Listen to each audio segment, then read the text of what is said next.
요한복음 12장 12절로부터입니다.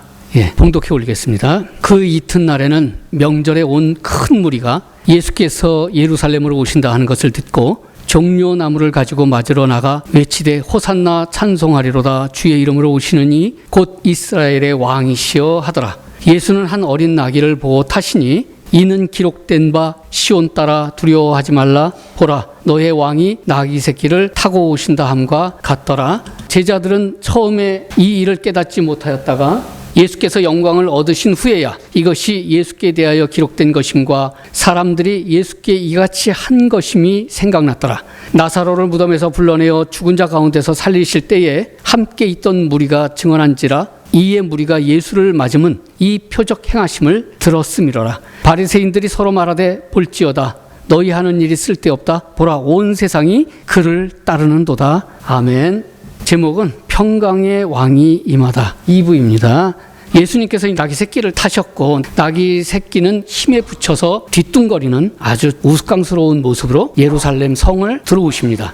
이러한 퍼포먼스는 그 예수님의 즉흥적인 생각일까요? 아니면 철저하게 계획된 것이라고 생각하십니까? 이런 말씀이 있죠. 천지는 없어져도 성경의 1.1핵은 다 이루어질 것이다. 하나님께서 행하시는 모든 일은 분명한 의도와 의미가 있는 행위십니다. 그러니 이 나귀를 타고 입성하시는 이 퍼포먼스에서도 우리에게 주시고자 하시는 분명한 메시지가 있겠지요. 오늘 설교는 거의 예표적 설교에 의한 설교입니다. 어려울 수 있습니다. 그러나 한번 집중해서 들어보시면 성경이 무슨 퍼즐 게임 같다는 생각도 드실 수 있지만 반면 예표적 해석의 중요성이 느껴지시기도 하실 것입니다. 예표론 하면 어쩜 어려울 수 있습니다. 그러나 최대한 쉽게 말씀드려 보려고 그렇게 했으니까 한번 들어보시기 바랍니다. 거기에 은혜까지 받으시면 더욱 감사하고요. 예수님께서 굳이 나귀 새끼를 타고 입성하시는 이러한 퍼포먼스를 왜 보여주셨을까요? 복음서 기자는 구약에 기록된 예수님에 대한 예언의 말씀에 성취한 것으로 간략하게 그냥 설명하고 지나갑니다. 요한복음 12장 15절로 16절이죠. 이는 기록되어 있었다는 거예요. 시온에 따라 두려워 말라 보라 너희 왕이 나귀 새끼를 타고 오신다 함과 같더라. 제자들은 처음에는 이 일을 깨닫지 못하였다가 예수께서 영광을 얻으신 후에야 이것이 예수께 대하여 기록된 것이었구나 라는 것을 생각했다는 거예요. 구약의 예언서에 미리 기록되었던 것을 깨달았다는 거죠. 그럼 그 기록된 스가랴서를 한번 보겠습니다. 9장 9절입니다. 시온에 따라 크게 기뻐할지어다 예루살렘에 따라 즐거이 부를지어다 보라 너의 왕이 너에게 임하시나니. 무슨 뜻이에요? 그냥 이스라엘아 너의 왕이 너에게 임한단다 이거죠. 그런데 사실 하나님이 이스라엘에게 임하신 것이 한두 번이 아니죠. 임했다 떠났다 임했다 떠났다 이렇게 구약은 반복의 연속이었습니다. 그러면 이번에는 좀 뭔가 다르시기 때문에 이렇게 써놓으신 것 아닌가 우리가 한번 생각해 보시자고요. 그는 공의로우시며 구원을 베푸시며 겸손하여서 나귀를 타시나니 나귀의 작은 것 곧 나귀 새끼니라. 이스라엘에 임하실 그분은 공의를 베푸신답니다. 그분은 원래 공의를 베푸시는 분이시죠. 그리고 그분은 겸손해서 나귀 새끼를 타신답니다. 그래요. 그리고 항상 그분은 이스라엘이 울부짖을 때마다 하나님의 크신 손을 펼쳐서 이스라엘의 적을 패하시고 어떻게 해요? 이스라엘을 구원해 주셨던 분이세요. 지금까지의 하나님과 별반 다를 게 없어 보이죠. 하나 다른 것이 있다면 그동안에는 꽤나 어미하신 분이셨는데 이번에는 겸손하셔서 나귀 새끼를 타신다는 부분이 전과는 좀 다릅니다. 그런데 그 나귀 새끼를 타신 이유가 겸손하여서라고 표현하십니다. 나귀는 왜 타셨으며 도대체 그 겸손이 무슨 뜻인지 계속 이어가 보겠습니다. 10절 내가 에브라임의 병거와 예루살렘의 말을 끊겠고 전쟁하는 활도 끊으리니 그가 이방 사람에게 화평을 전할 것이요 그의 통치는 바다에서 바다까지 이르고 유브라데 강에서 땅끝까지 이르리라. 예루살렘은 이스라엘을 의미하죠. 그건 대충 알겠는데 에브라임은 뭘 의미하는지 우리가 몰라요. 하여간 오시는 그분은 겸손하여서 무슨 뜻이에요? 무력을 행하지 않으시겠다는 의미 같아 보입니다. 그래서 병거도 끊고 말도 안 타고 활도 사용을 안 하시겠다는 거예요. 말을 타면 싸우자는 뜻으로 오인될 수 있으니까 나귀도 아닌 나귀 새끼를 타신 건가요? 그럼 나 싸울 의사가 전혀 없어 라는 뜻이 될 수도 있으니까요. 그리고 그분은 화평만을 전할 거랍니다. 그럼에도 그분의 통치 권력이 온 세상이 될 거랍니다. 화평이 하나님이심을 그 사울 의사가 전혀 없음을 뭘 통해서 보여주셨다고요? 나귀 새끼를 타신 것으로 엄청 어필하셨죠. 하늘의 왕이신 분이 사실은 성육신하고 이 땅에 낮고 낮은 땅에 오신 것만으로도 사실은 겸손의 극치예요. 이렇게 9절 10절에 겸손과 화평을 엄청 강조해 놓으시고는 다음 절 이어서 보겠습니다. 스가랴 9장 11절 또 너로 말미암을진대 내 언약의 피로 말미암아 내가 너희 갇힌 자들의 물없는 궁덩이에서 놓았나니. 이 말뜻이 전체적으로 하여간 누군가 잡혀 있는데 하나님의 편이 잡혀 있는데 그 궁덩이에서 구해 주실 것 같은 말씀이죠. 12절 갇혀 있으나 소망을 품은 자들아 너희는 요새로 돌아올지라 내가 오늘도 이르노니 내가 내게 갑절이나 갚을 것이라. 소망을 품은 자가 누굽니까? 하나님을 바라는 자들, 이스라엘이죠. 그죠? 이스라엘 보고 하나님의 군대 진지로 돌아와라, 이런 뜻 아니겠습니까? 네 원수들을 내가 갑절로 갚아주겠다라는 뜻입니다. 계속 보겠습니다. 내가 유다를 당긴 활로 삼고 에브라임을 끼운 화살로 삼았으니 시온아 내가 너의 자식들을 일으켜 헬라 자식들을 치게 하며 너를 용사의 칼과 같게 하리라. 여호와께서 그들 위에 나타나서 그들의 화살을 번개같이 쏘아내실 것이요 주 여호와께서 나팔을 불게 하시며 남방 회오리 바람을 타고 가실 것이라. 내 요새로 돌아온 이스라엘로 나의 군대를 삼아서 그들 위에서 이스라엘이 쏘는 화살이 번개같이 날아가도록 도우실 거랍니다. 그리고 회오리 바람도 일으키실 거고요. 적들을 무슨 뜻이에요? 박살내겠다라는 뜻 아닙니까? 그리고 15절부터 만군 모든 천군 천사의 여호와께서 그들을 호위하시리니 그들이 원수를 삼키며 물맷돌을 밟을 것이며 그들이 피를 마시고 이스라엘이 적들의 피를 마시고 즐거이 부르기를 술 취한 것 같이 할 것인즉 피가 가득 동이와도 같고 꽉 찬 물동이와도 같고 피 묻은 제단 모퉁이와도 같을 것이라. 이스라엘을 천군 천사로 호위하시고 상대 원수들을 맷돌로 갈아버리시겠다는 거예요. 요즘 말로 표현하자면 믹스어기로 갈아마시겠다는 표현 아닙니까? 갈아버린 그들의 피로 축배를 들겠다는 거예요. 소름 끼칠 정도로 무서운 얘기입니다. 이어서 보겠습니다. 16절 17절 이날에 그들의 하나님 여호와께서 그들을 누구요? 이스라엘 자기 백성들을 양떼같이 구원하시리니 그들이 면류관의 보석같이 여호와의 땅에 빛나리로다. 그의 형통함과 그의 아름다움이 어찌 그리 큰지 소년은 곡식으로 강건하며 처녀는 새 포도주로 그러하리로다. 잘 보세요. 9절 10절에서 화평을 강조하셨던 그분이 그 다음 절부터 17절까지 어떻게 느껴지십니까? 구덩이에 빠진 이스라엘을 구해내기 위해서 유다를 활로 삼고 에브라임을 화살로 삼아서 이방인들인 헬라어를 사용하는 로마 자식들을 작살내시겠다는 거예요. 그렇게 느껴지시죠? 정말 리얼한 표현입니다. 진짜 적들 입장에서는 섬뜩하죠. 자신들이 물맷돌에 갈린다는데 지옥도 이런 지옥이 없습니다. 16절 17절에 그렇게 적들을 부수고는 이스라엘에게 구원을 베푸시겠다는 거예요. 싸움에 참여해 주었던 자기 백성들에게 면류관을 씌워주시고 땅에서 보석같이 빛나게 하시겠다는 거예요. 이스라엘 백성들을 그렇게 형통하고 아름답게 곡식과 포도주처럼 무르익어 갈 것이랍니다.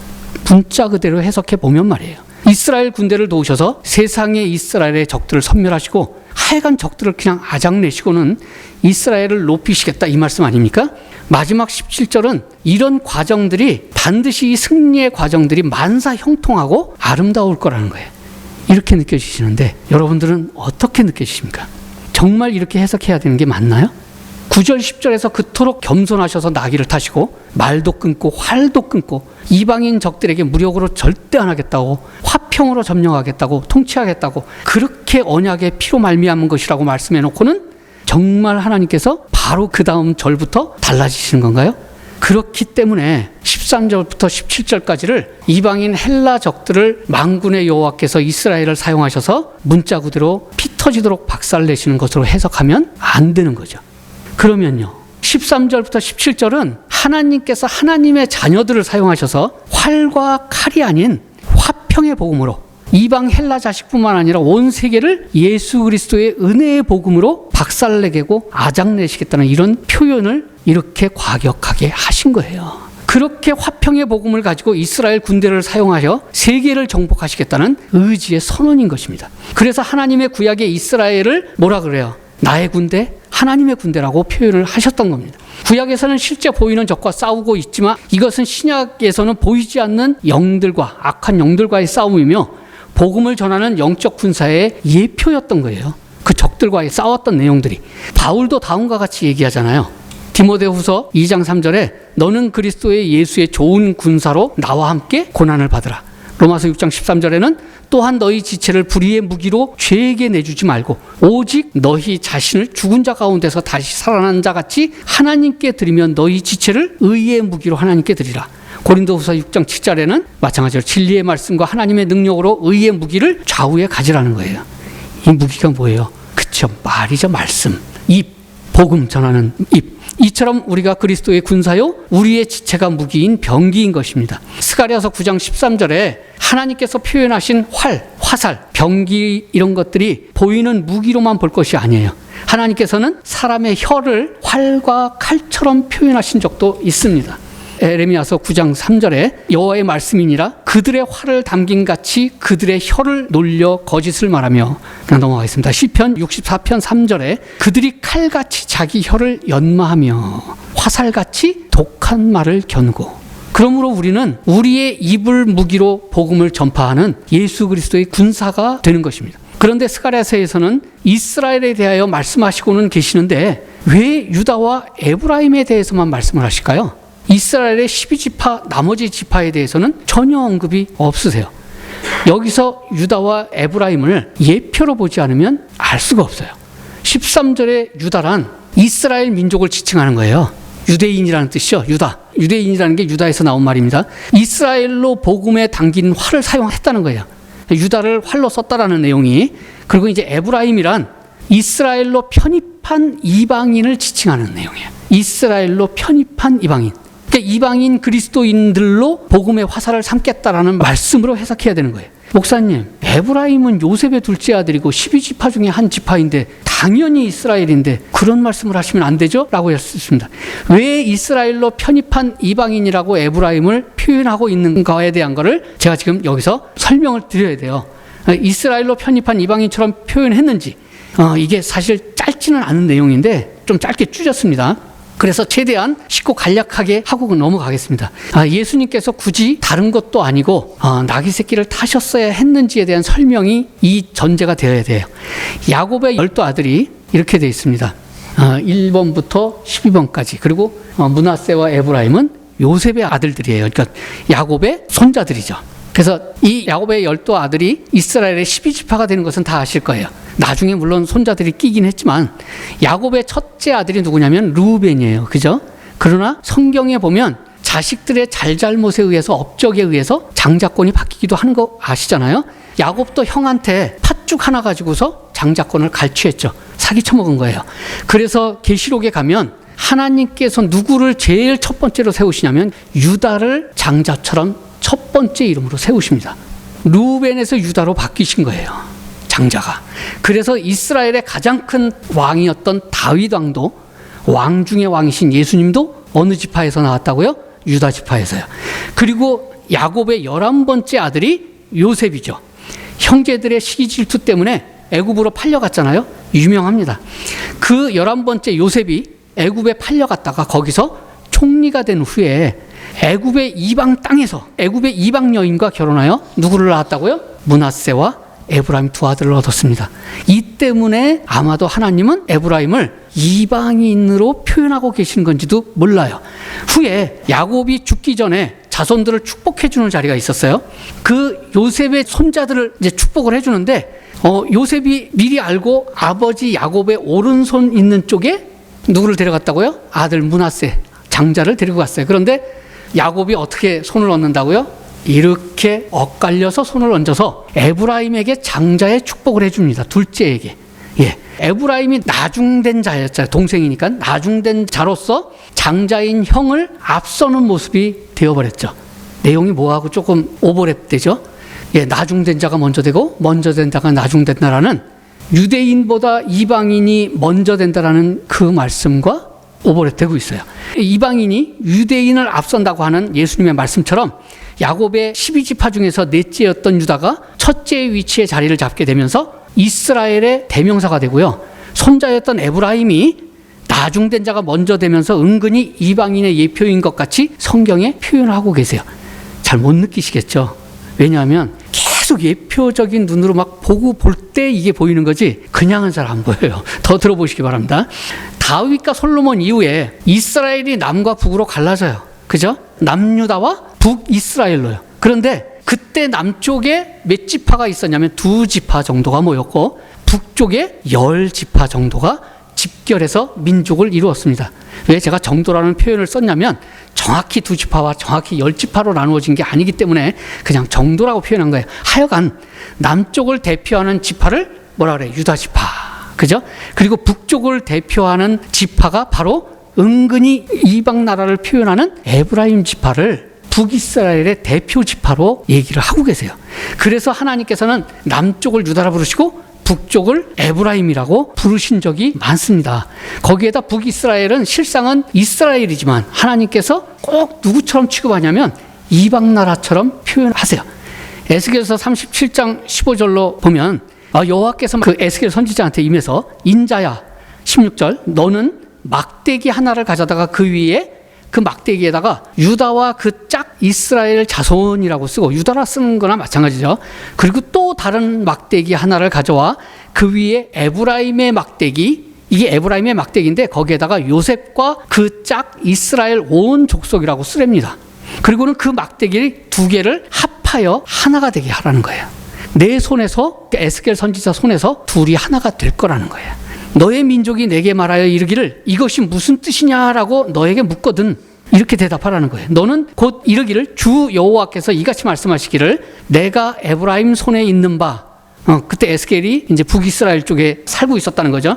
있는 바 요셉과 그 짝 이스라엘 지파들의 막대기를 가져다가 유다의 막대기에 붙여서 한 막대기가 되게 한즉 내 손에서 하나가 되리라 하고 너는 그 쓴 막대기를 무리의 눈앞에서 손을 잡고 그들에게 이르기를 주 여호와께서 이같이 말씀하시기를 내가 이스라엘 자손을 잡혀간 여러 나라에서 인도하여 그 사방에서 모아서 고국 땅으로 돌아오게 하고 그 땅 이스라엘 모든 산에서 그들이 한 나라를 이루어 한 임금이 모두 다스리게 하리니 그들이 다시는 두 민족이 되지 아니하며 두 나라로 나뉘지 아니할지라.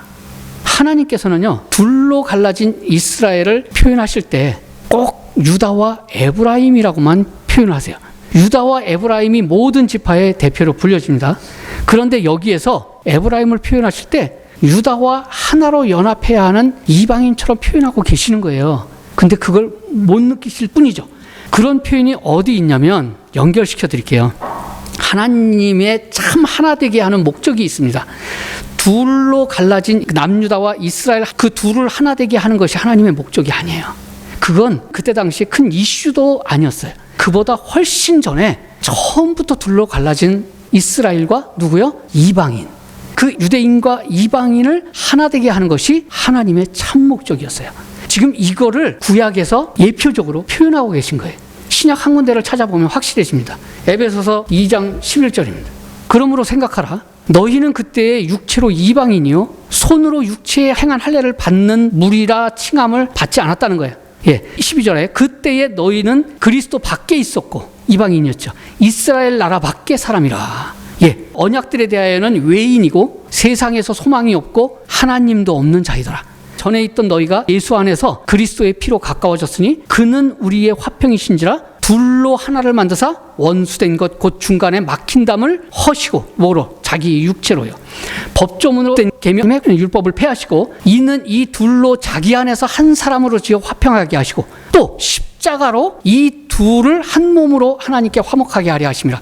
원수된 것을 십자가로 소멸하시고 또 오셔서 먼 데 있는 너희에게 평안을 전하시고 가까운 데 있는 자들에게 평안을 전하셨으니 이는 그로 말미암아 우리 둘이 한 성령 안에서 아버지께 나아감을 얻게 하려 하심이라. 그러므로 이제부터 너희는 외인도 아니요 나그네도 아니요 오직 성도들과 동일한 시민이요 하나님의 권속이라.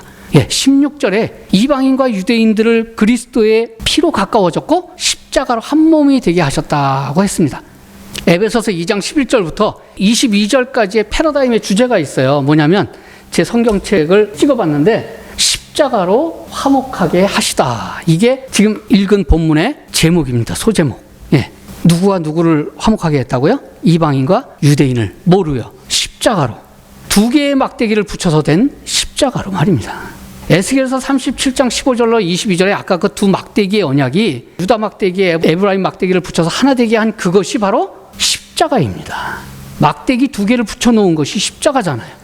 구약의 에스겔서의 이 막대기의 언약은 우리에게 미리 보여주시는 무슨 사건이요? 예수님의 십자가 사건 얘기입니다. 감춰져 있어서 잘 연결이 안 됐을 뿐이에요. 에스겔서의 이 막대기 언약은 십자가 예표입니다.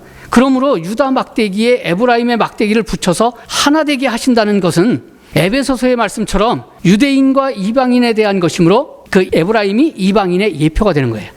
이렇게 돌려 말씀을 안 하고 그때 당시에 유대인들에게 내가 너희를 이방인과 하나 되게 할 거거든 라고 했으면 아마 유대인들은 뒤집어졌을 겁니다. 왜? 이방인들을 개나 돼지로 봤거든요.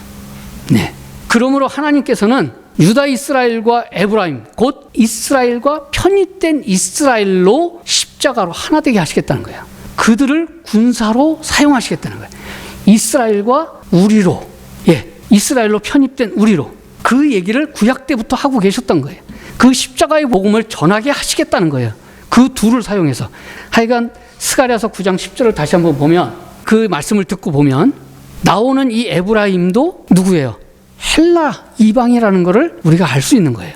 당시 이스라엘은 식민 지배 상태였기 때문에 병거를 가질 수조차도 없었습니다. 병거를. 그죠? 말도 갖기가 힘들었어요. 전부 다 로마 군대에 상납해야 되기 때문에. 로마의 이방 병거를 말하고 있는 거예요. 에브라임의 병거라는 거는. 그 이방 병거와 이스라엘의 말을 끊겠다는 이야기로 전쟁 없는 이방을 향한 화평의 복음을 말씀하려고 하신 것입니다. 그런데 이 스가랴서의 이 내용을 예표적 관점에서 보지 않고 그냥 눈으로 보는 현실적인 것으로 판단했던 유대인들이 어떻게 메시아가 올 거라고 생각한 거예요? 로마로부터 구원해줄 정치적 메시아로, 왕으로 올 것이라고 보았던 거예요. 그러니 성경이 보이는 대로 보면 어떻게 돼요? 잘못되는 겁니다. 관점적 해석이 그래서 중요한 거예요. 예표론이. 나귀 새끼를 타고 오셔서 이스라엘 군중들에게 왕으로 영접된 그 종려줄의 입성식을 예언된 스가랴서를 통해서 이 이해가 가능해요. 나귀 새끼를 타고 우리에게 화평과 겸손의 왕으로 임하셔서 유다 이스라엘과 에브라임 이방인인 우리를 하나 되게 하셔서 하나된 이들로 복음에 전하는 군사로 사용하시죠. 영적인 세계를 복음으로 정복하고 통치하시겠다는 거예요. 이게 그러니까 하나님의 최종적 선언적 메시지입니다. 예수님께서 예루살렘으로 타고 들어간 그 나귀 새끼를 이제 건너편 마을에 가서 끌고 오라고 하셔요. 그리고서는 끌고 오고 난 후에 예루살렘 성을 보면서 다음과 같은 말씀을 하십니다. 누가복음 19장 41절. 그러니까 사실은 나귀를 타고 예루살렘 성으로 죽으러 들어가기 얼마 전 얘기예요. 가까이 오사 성을 보시고 우시며 이르시되 너도 오늘 평화에 관한 일을 알았더라면 좋을 뻔하였거니와 지금 너의 눈이 뭐라고요? 숨겨졌다는 거예요. 그리고 최종적으로 우리의 입장에서 중요한 메시지가 하나 있어요. 스가랴서 9장 16절에 이 복음의 군사로 참전한 이스라엘들 있잖아요. 이스라엘과 영적 이스라엘들. 그러니까 거기서는 유다와 에브라임이라고 표현했지만 우리들을 반드시 어떻게 하겠다고요? 보석같이 빛나게 하시겠다고 하셨어요. 어떻게 해요? 우리를 위에서 호위하시니 우리를 건들 자 해할 자 없다는 뜻이겠죠. 우리의 구원이 형통하고 아름답게 이루어질 거랍니다. 무력과 전쟁으로가 아니고 화평을 전하는 나귀를 타신 예수님의 겸손하심으로 말이에요. 하나님께서 반드시 우리를 그렇게 지키고 인도하실 것이라고 감춰진 메시지로 그렇게 나귀 새끼를 타신 모습으로 보여주시고 계시는 거예요. 그럼 그 나귀는 무엇을 의미하며 무엇을 예표할까요? 나귀는 하나님께서 구별하시는 부정한 짐승과 거룩한 짐승의 구별법에서 보더라도 아주 지극히 부정한 짐승에 속합니다. 신명기 14장 6절로 8절에 보면 짐승 중에 굽이 갈라져 발굽이 갈라져 쪽발도 되고 새김질도 먹었다가 다시 겨내서 또 씹고 먹었다 다시 겨내서 또 씹고 이게 새김질이죠. 새김질도 하는 모든 것은 너희가 먹을 것이냐. 다만 새김질을 하거나 굽이 갈라진 짐승 중에도 너희가 먹지 못할 것은 이것이니 곧 낙타와 토끼와 사반 그것들은 새김질은 하나 굽이 갈라지지 아니하였으니 너희에게 부정하고 돼지는 굽이 갈라졌으나 새김질을 못함으로 너희에게 부정하니 너희는 이런 것의 고기를 먹지 말라. 시체도 만지지 말라. 그러니까 굽이 갈라지거나 새김질을 다 해야만 거룩한 짐승인데 둘 중에 하나만 해도 부정하니 먹지도 말고 만지지도 말라는 거예요. 죽은 사체는. 그런데 나귀는 색임질도 안 하고 발굽도 갈라지지 않았대요. 물론 저는 정확히 모릅니다. 이거 지금 제가 그 검색해서 찾아본 거예요. 발굽은 갈라지지 않은 거는 알겠는데 저는 맨 처음에 그 나귀가 색임질은 한다고 생각을 했는데 색임질도 안 하더라고요. 그러므로 나귀는 먹을 수도 없는 아주 부정한 짐승입니다. 나귀는 거기에다가 아주 고집불통이죠. 부정하며 누구와 같아요? 이스라엘과 같아요. 이스라엘과 불순종하는 그거의 대명사로 얘기가 됩니다. 여기서 한 가지 더 그 나귀에 대한 하나님의 이상스러운 율법 규정을 하나 보겠습니다. 짐승 중에 오직 나귀에 대해서만 아주 특별한 율법을 주셨어요. 뭐냐면 출애굽기 13장 12절로 13절입니다. 너는 태에서 처음 난 모든 것과 너에게 있는 가축의 태에서 처음 난 것을 다 구별하여 여호와께 돌리라. 수컷은 여호와의 것이니라. 그러니까 초태생은 전부 다 번제로 드리라는 것이 제물로. 13절 나귀의 첫 새끼는 다 어린 양으로 대속할 것이요 그렇지 아니하려면 그 목을 꺾을 것이며 뭐라는 거예요? 하나님께서 사람이나 짐승이나 처음 난 수컷들은 하나님의 것이므로 하나님께 바치라는 거죠. 짐승들은 당연히 죽였어요. 죽이고 불살랐어요. 사람의 경우는요 죽일 수가 없잖아요. 그래서 거룩한 동물을 대신 죽이라는 거예요.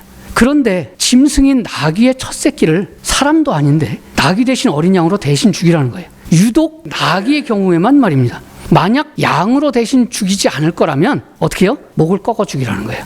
하나님께서 왜 유독 나귀에 대해서만 이렇게 하셨을까요? 나귀가 영적인 존재라는 의미인가요? 그래서 나귀에게도 구원이 있으니까 나귀는 대속시켜줘야 돼 이런 얘기인가요? 이방인 인간조차도 출애굽 당시에 애굽인들한테조차도 대속하라는 말씀을 하지 않으셨는데 유독 나귀에게만 대속하라 하셨습니다. 무슨 의도신가요? 이거는 이 고집불통이고 부정한 나귀가 이스라엘의 예표고 이스라엘을 보여주고 있는 것임을 말씀하고자 하시는 거예요. 나귀를 너희 이스라엘로 보라는 것입니다. 나귀를 이스라엘로 지칭하시는 구절들이 있어요. 에레미야 2장 22절로 24절이죠. 주 여호와의 말씀이라. 네가 잿물로 씻고 비누로 씻더라도 너의 죄악은 그대로 있을 거야. 내가 어찌 말하기를 나는 더럽혀지지 아니한다. 그러니까 이스라엘 백성들이 나는 절대 더럽혀지지 아니한다. 나는 바알의 뒤를 따르지도 아니하였다. 이렇게 얘기를 한다는 거예요. 그런데 하나님께서 보실 때 암낙타가 그 얘기를 어지러이 달리는 것 같으며 또는 광야에 익숙한 들암나귀들이 그들의 성욕이 일어남으로 헐떡거림 같도다. 그 발전기에 누가 그것을 막으리요. 그리고 호세아서 8장 8절로 9절에 보면 이스라엘은 이미 삼켜졌은즉 이제 여러 나라 가운데 있는 것이 즐겨 쓰지 아니하는 그릇 같도다. 그릇이 이스라엘로 예표가 됐죠. 그들이 홀로 떨어진 들나귀처럼 아수르로 끌려갔고 그리고 누가요? 에브라임이 그 자리에 있던 것들을 얻었다는 거예요. 여기에서 에브라임을 누구로 쓰고 있는 거예요? 이방인. 그죠? 이방인처럼 지금 표현하고 있는 겁니다. 물론 이스라엘을 빗대는 동물이 나귀뿐이겠습니까? 에레미야 23절에도 암낙타를 얘기하고 있죠. 암사슴을 이스라엘로 표현한 적도 있습니다. 또 우둔한 소위 갈바를 잘 알지 못하는 양도 이스라엘로 표현된 적이 있어요. 그럼 예수님은요? 예수님을 양으로 표현한 적도 있으시죠? 그래서 성경에 나오는 양이 어느 구절에서는 이스라엘로 또 어떤 때에는 양으로 또 어떤 때는 예수님으로 표현하게 되는 거예요. 그것을 그냥 껴맞추기식으로 양만 보이면 전부 다 이건 예수님이야 라고 하는 건 잘못된 해석이고 이스라엘로 여러 동물을 표현하고 있지만요. 유독 나귀만이 영적인 존재처럼 대속을 하라고 하는 부분까지 다 복합적으로 볼 때 나귀를 이스라엘로 표현하고 있는 부분들이 있다는 겁니다. 나귀를 다른 동물로 대속하지 않을 경우 목을 비틀어 죽이라는 것은 나귀는 부정한 짐승이라 제물로도 사용할 수 없는 짐승이기 때문이에요. 쓸모없다는 거죠. 전혀. 그러니까 죽여버려라. 이는 이스라엘이 하나님과 죄인 사이에 뭐가 돼야 되냐면 중보자가 돼야 돼요. 그래서 하나님은 이스라엘을 제사장 나라 만들기로 작정을 하셨던 겁니다. 그런데 그거 못하면 아무 쓸모가 없으니까 죽여버리라는 예표적 모습입니다. 부정한 이스라엘은 그래서 나귀처럼 반드시 어린 양의 대속물이 필요한 존재예요. 대속물 없이는 목이 꺾여 죽을 수밖에 없는 존재이기 때문이죠. 그러므로 제물로 드려질 메시아 예수 그리스도가 없으면 이스라엘은 반드시 나귀처럼 목이 꺾여 죽게 될 것을 예표하고 있는 말씀입니다. 그런 이스라엘로 표현되는 나귀를 타시고 지금 예루살렘 성으로 들어오고 계시는 거예요. 예수님 자신이 무슨 뜻이에요? 그 나귀를 대속할 제물이 되어주겠다라는 말씀과 같은 거예요. 율법에 의해 지금 이스라엘이나 이 나귀 새끼나 지금 제물이 절실히 필요할 때입니다. 아브라함은 아들 이삭을 제물로 드리려고 제물을 불사를 장작을 어디에다 실었어요? 나귀에 싣고 갔습니다. 제물이 아들 이삭이었지만 끝내 드리지 못했어요. 그러나 여호와 이레로 하나님께서 양을 준비해 놓으셨죠. 이처럼 나귀같이 이스라엘을 위해서 자신이 친히 제물로 준비되어 있음을 나귀를 타신 모습으로 보여주신 것입니다. 조금만 더 설명을 드릴게요. 예수님께서 친히 그 나귀 새끼를 고르셔요. 어떻게 고르시냐면 누가복음에 보면 19장 30절에 이르시되 너희는 맞은편 마을로 가라. 그리로 들어가면 아무도 타보지 않는 나귀 새끼가 매어 있는데 그걸 풀어서 끌고 오라. 만일 누가 어찌하여 그걸 풀어가느냐라고 말하거든 주가 쓰시겠다 하라 하셔요. 그리고 생략하고 그것을 예수님께 끌고 와서 자기들의 겉옷을 어디에다 올려요? 나귀 위에다 올리고 그리고 예수님을 태워요. 어미 나귀 옆에 나귀 새끼가 매어 있습니다. 이 나귀는 어쩜 자기를 대속해줄 양을 주인이 가져오기를 기다리고 있는지도 몰라요. 그 나귀는 목이 꺾여 죽일 처지에 놓인 그런 상태, 죽음의 올무에 매여 있는 것이라고 표현될 수도 있어요. 이 나귀는 이스라엘과 똑같은 처지에 있는 거죠. 지금 마귀의 올무에 걸려 옴싹달싹 못하고 죽을 때만 기다리는 이스라엘인 거예요. 그런데 주님이 쓰신다고 풀어오라는 거예요. 죽음의 올무에서 풀렸다는 거예요. 예수님께서 나귀를 대신해서 죽을 어린 양을 준비하셨기에 올무에서 풀어줄 수 있었던 것입니다. 준비된 어린 양이 본인 자신이었고요. 하나님께서 지금 우리를 쓰시겠다고 우리를 지금 올무에서 풀어주셨어요. 뭐로 사용하시게요? 죄를 이기는 데 사용하시게요? 아닙니다. 복음의 군사로요. 영적 전쟁의 활과 화살로요. 예수님을 등에 업고 이스라엘로 들어가는 나귀의 쓰임새로 사용하려고요. 그렇게 우리를 살리시려 예수님은 대신 죽어주셨습니다. 그래서 우리는 복음의 군사로 나아가야 하는 거예요. 그것이 우리의 본분이에요. 목이 꺾일 나를 살려주신 대신에 그리고 그분이 하늘로 가셨기에 죽으시고 우리는 그분의 일을 이 땅에서 대신해야 하는 것입니다. 그분의 일이 뭔가요? 그분 믿는 거잖아요. 그죠? 그분의 믿는 믿음의 씨를 남에게 심어주는 거잖아요. 그게 하나님의 일이잖아요. 이렇게 예표론적 해석으로 들어보니 예수님께서 왜 나귀를 타셨는지, 왜 묶여있던 나귀를 풀어오라고 하셨는지, 왜 굳이 주인이 쓰시겠다 하라고 하셨는지, 이스라엘 제자들이 나귀 위에 자기 옷들을 왜 깔았는지 의문이 좀 풀리지 않으십니까? 나귀는 정말 말도 잘 안 듣고 고집불통이에요. 그래서 밭을 가는 데 사용하지 못합니다. 주로 뭐 하는 데 사용해요? 짐을 실어요. 가다가 굉장히 자주 씁니다. 주인이 끌고 가다가 속 터지죠. 짐을 실을 때는 뭐가 있어요? 멍에가 있어요. 짐 실는 멍에 따로 있습니다. 예수님께서는 아무도 타보지 않은 나귀, 무슨 뜻입니까? 아직 한 번도 멍에를 매보지 않은 나귀란 뜻이에요. 그런 나귀 새끼가 있으니 그걸 타시겠다는 거예요. 마태복음에 보면 21장 5절에 시온 딸에게 이르기를 내 왕이 내게 임하나니 그는 겸손하여 나귀 곧 멍에 매는 짐승의 새끼를 탔도다 하라 하였느니라. 이 말씀의 의미는요, 주님께서 그 나귀에 뭐가 되어주시겠다고요? 멍에가 되어주시겠다는 의미인 것입니다. 그래서 마태복음 11장 29절에 나는 마음이 온유하고 겸손하니 나의 멍에를 메고 배우라. 그리하면 너희의 마음에 쉼을 얻으리라. 이는 내 멍에는 쉽고 내 짐은 가벼우니라 하시니라. 주님께서 이처럼 우리의 멍에가 되어주셔서 우리를 이끌고 어디로 가시겠다는 거예요. 지금 예루살렘 성으로 들어가시는 거예요. 무조건 예수님께서 우리 위에 타셔서 인도하셔요. 우리 안에 들어오셔서 성령으로 들어오셔서 인도하셔요. 예루살렘 성으로.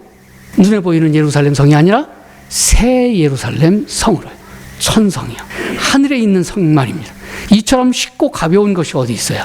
그래서 스가랴서에 이 길이 형통하다고 아름답다고 마지막에 얘기하고 있는 겁니다. 우리의 결국은 형통이에요. 죽어라고 죄를 끊어야만 가는 곳이 천국이 아니고 죄를 끊고 천국 가려고 하면 갈 사람이 한 사람도 없습니다. 우리는 복음의 군사로 복음만 전하면 되는 것입니다. 그래서 예수님의 신부로서의 도리, 아기를 낳아야 되잖아요. 복음의 자녀만 낳으면 되는 거예요. 예수님의 씨가 내 안에 들어왔는데 아기를 낳아야 하지 않겠습니까? 그렇다고 낳지 못한다고 소확 맞지는 않습니다만 우리가 모르는 사이에 낳게 돼요.